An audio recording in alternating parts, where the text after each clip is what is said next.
錬金住職三木大雲です。本日も怪談説法を始めさせていただきます。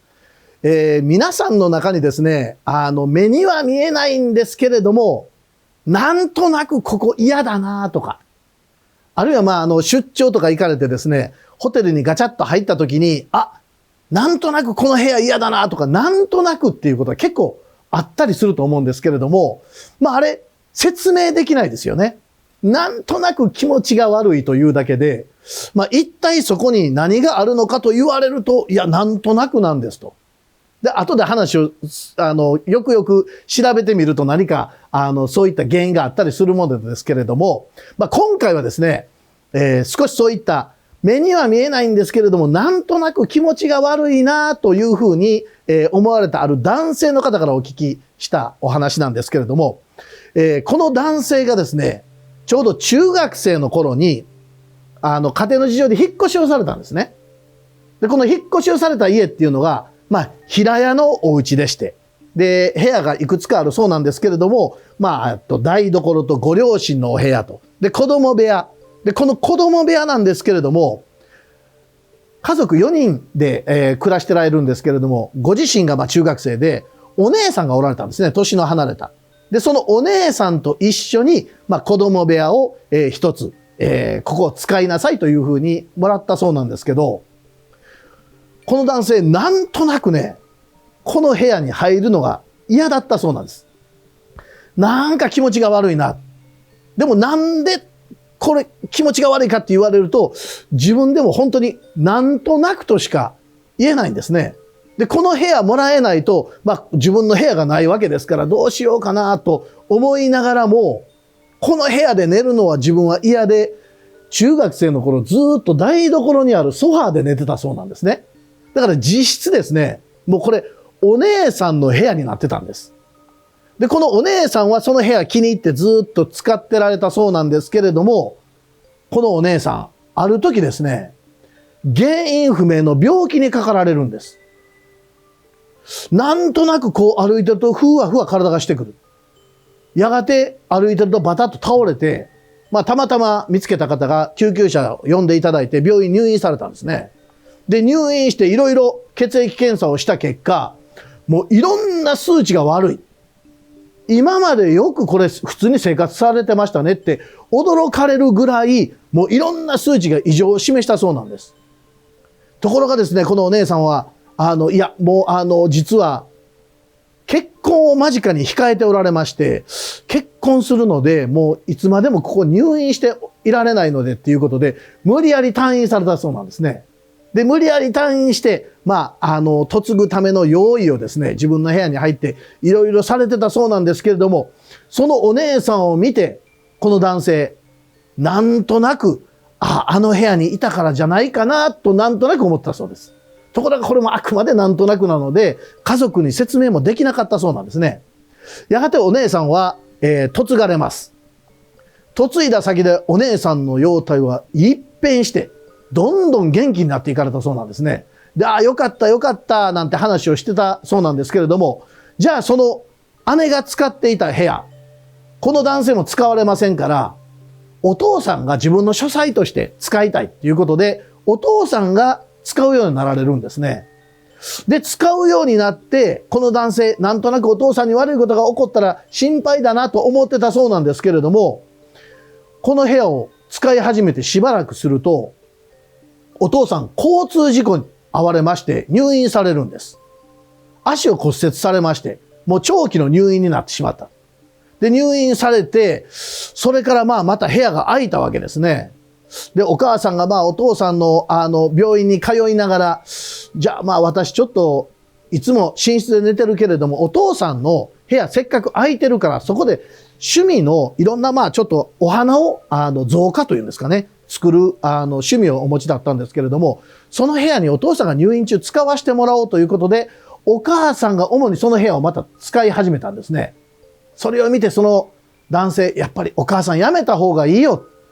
この部屋なんか嫌な気がするって言って初めてお母さんに言ったそうなんですけれども、もう変なこと言わないで。お母さんからもそう咎められて、致し方なくお母さんが使うのを見てられたそうなんです。そうしますと、それから数日経って、お母さんがなんとなくお腹が痛い。ちょっとお腹が痛いからこれ様子がおかしい。病院行ってくるって言って行かれた結果、胃の癌だったそうなんですね。で、胃がんでこれお母様まで入院されてしまうわけです。で、とうとうその男性中学生ですけれども一人ぼっちになってしまった。ご飯どうしようかと思ってたら嫁ぎ先のお姉さんが戻ってきてくれてですね、しばらくお父さんお母さんどちらかが退院するまで私がじゃあ、ご飯を作ったりするからっていうことで、お姉さんが泊まり込みで、家に来てくれたんですね。でもこのお姉さん、なんとなく両親の部屋を使うから私ちょっとあの部屋やめとくわ。なんでお姉さんに聞くと、いや、なんとなくあの部屋使うのが嫌なような気がするというふうにお姉さんも言い出した。で、そこで初めて男性もお姉さんに言うんですね。お母さんには言ったんだけど、あの部屋、なんとなく気持ちが悪い。そう言うと、お姉さんも、なんか私もそんな気がするから、じゃああんたも台所で寝なさいということで台所で寝てられたんですね。ところがある日の夜ですね、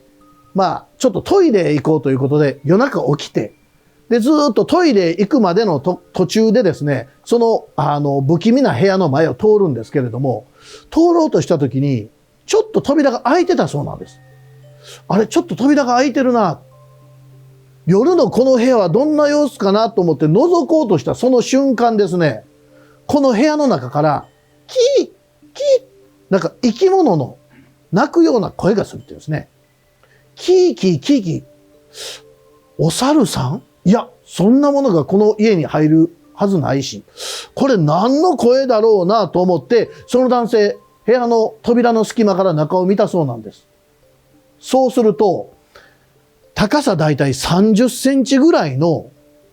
見たことのない生き物が部屋の中に10匹ほどいた。それを見たっていうんですね。で、何この生き物と思って思わずずっと見ていると、その生き物が覗いているのに気づいてパッとこっちを見たそうなんです。そうすると一斉に視線がわっとこっちに集まったので怖くなって扉を閉めてそのままもうトイレ、逃げてですね、トイレの鍵をしてそのまましばらくずっとトイレの中にいたらそのキーキーキーキーいう声が聞こえなくなった。で、それでトイレから出てもう一度部屋を覗かれたそうなんですけれども、その時にはもう何もいなかったそうなんですね。で、次の日になってその話をお姉さんにすると、もう一度よく思い出して、あなたの見たその小さな生き物はどんな様子だった？いろいろお姉さんに話しているうちにだんだんと記憶が蘇ってきた。あ、そういえば人の形をしてたな。でも人の形をしてたけれどもなんか顔の様子が違った。角のようなものがあったな。角があったということは、お姉さんにそう言われて、まさにそう。漫画や本で見る鬼ですね。鬼があそこでたくさん集まってた。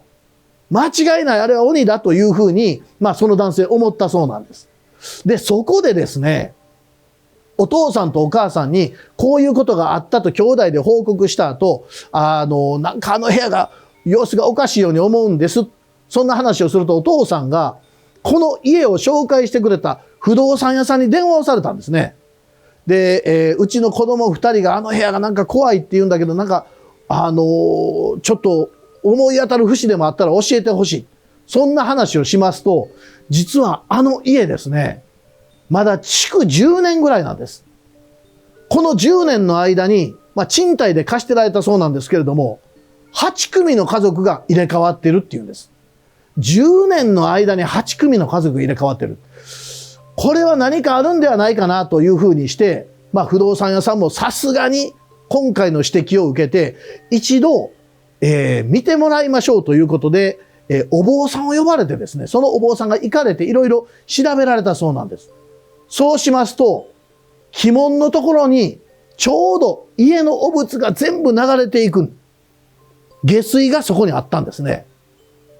私たち京都に住んでますと特にそうなんですけれども、もう鬼門を非常に気にしますね、京都の方は。ですから建物を建てるときには、北東の方角ですね。皆さんのご家庭もそうですけれども、北東の方角っていうのがこれが鬼門に当たりますから、そこを本来はきれいにしておかないとですね、この鬼門が汚ければ鬼が入ってきて悪いことを起こすというふうに言われてますので、もしかするとこの家はその下水の位置が悪いんではないかということで、一度これ本格的な工事をしましょうと。で、別のラインを引いて、この下水を閉じてしまって、一度不動産屋さんが半分お持ちになられたそうなんですけれども、工事をされたんですね。その結果、この男性がその部屋へ行くと何も感じない。今まで本当になんか説明できない気持ち悪さがあったけれども、その日から本当にその部屋では何も感じなくなって、その男性が使うようになってからも何も悪いことは起きなくなったそうです。ですからおそらくこれ、鬼門のせいだったんでしょうね。私たちはこの鬼の話をしますとね、いや、本当にいるんですかね、見たことないです。そんな方多くおられると思いますけれども、私たちは目に見えないからといって、これを否定してしまえるかっていうと、実はそうでもないですね。特に日本人はそうかもしれません。日本人は無宗教であったり、あるいはもう目に見えないものは信じないというふうな方が多く私も耳にしますけれども、よくよくその方とお話しするとそうでもないんですよね。どういうことかって言いますと、皆さんのご家庭にお箸があると思うんですけれども、このお箸、お父さんのお箸、お母さんのお箸、私のお箸っていうふうにして、なんとなくお箸が、使用者が決まってますね。で、それを間違ってですね、たまたま、お父さんのお箸が自分のところに来た時に、なんとなく気持ちが悪いというと、お父さんに失礼ですけどね。私なんかもそうですけど、私の使ってるお箸、何十年使ってるお箸をどうぞ皆さんお使いください。何十年使ってきたお箸、ちゃんと、殺菌して、あるんで大丈夫ですって言われても、なんとなく殺菌して菌がないのはわかるんですけども、そこに念と言いますか、なんか私の長年使ってきた木と言いますか、そういったものがあって使いづらいもんですね。で、これは目に見えないもんなんですけれども、私たちは生活の中でなんとなくそれを感じてるんですね。特にこれは日本人ならではなのかもしれませんけれども、目に見えないからといって、目に見えるものだけを信じていても、